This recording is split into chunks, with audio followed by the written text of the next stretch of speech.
I would say that climate change is probably the biggest risk that companies are going to be facing, and the biggest issue, I think, for investors as well over the next coming year. We've seen a lot of momentum around the issue of climate change over the last several years, and recently we saw majority-supported shareholder proposals at Exxon, at PPL, at Occidental, all asking for increased disclosure around this issue. You know, climate change is an issue that all companies are exposed to in one form or another, but there are definitely companies that investors have been kind of targeting for increased disclosure on, you know, climate change related issues. And those are generally companies in the energy sector and the utility sector. I can definitely see that transitioning to other companies, given that all companies face some sort of risk, whether it be physical risks, regulatory risks, or kind of reputational risks as a result of climate change. So I definitely think that that's an issue that companies need to keep an eye on, and I know it's an issue that investors are watching for the 2018 proxy season.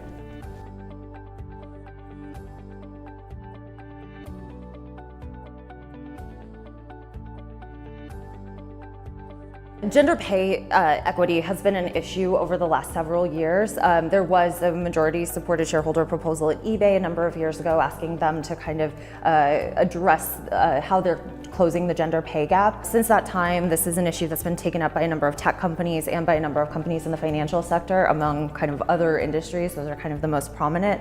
And it's something that investors are going to continue to keep pushing for. There's been a really big focus right now on human capital management. It was an issue kind of prior to this summer, but I would say that the Me Too movement has really kind of put an emphasis on this.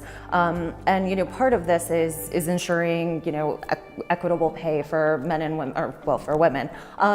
It's also making sure that companies have appropriate kind of policies in place to prevent harassment. It's, you know, working on turnover. And these are all issues that have been traditionally not addressed by companies or by investors kind of in a consistent manner. So, you know, we're kind of seeing this issue become more and more important for investors, and companies are definitely taking it more seriously. And we're seeing that through increased disclosure and new policies that the companies are adopting on issues, including gender pay equity.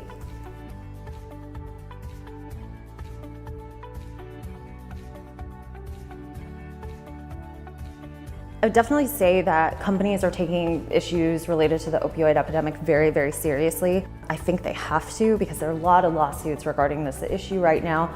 Companies are facing a lot of risks if they're involved in, you know, the distribution of, the manufacture of, or treatments for opioid addiction. And all of these companies this year are going to be targeted with shareholder proposals, or a number of these companies are going to be targeted with shareholder proposals that are really focused on their involvement in the opioid epidemic. I know through our engagement with companies that, you know, companies that are even kind of one step removed from, you know, the manufacture, the distribution, or the treatment of kind of opioid addiction, that they're getting a lot of questions from investors. And so I can only imagine that, you know, companies that definitely do have some role in this, that they're being not only asked a lot of questions by investors, but they're also being targeted with shareholder resolutions. This is something that presents serious risks for companies.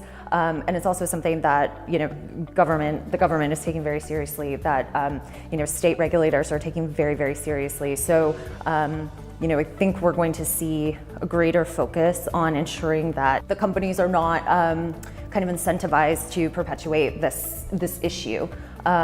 So, you know, I definitely think that we will continue to see a lot of focus on this, and this is just kind of the beginning of it.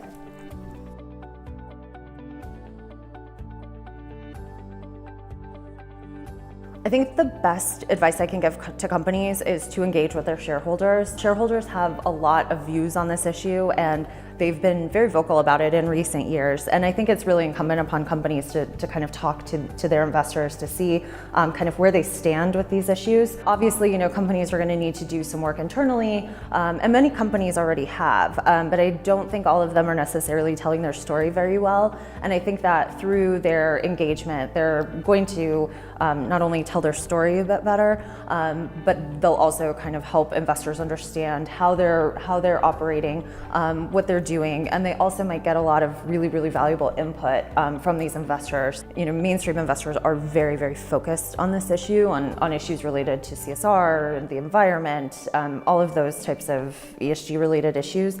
and they've been pushing companies really hard on them. So I think that it's important for companies to reach out, to learn what's important, from their investors, and to kind of take steps to address those issues.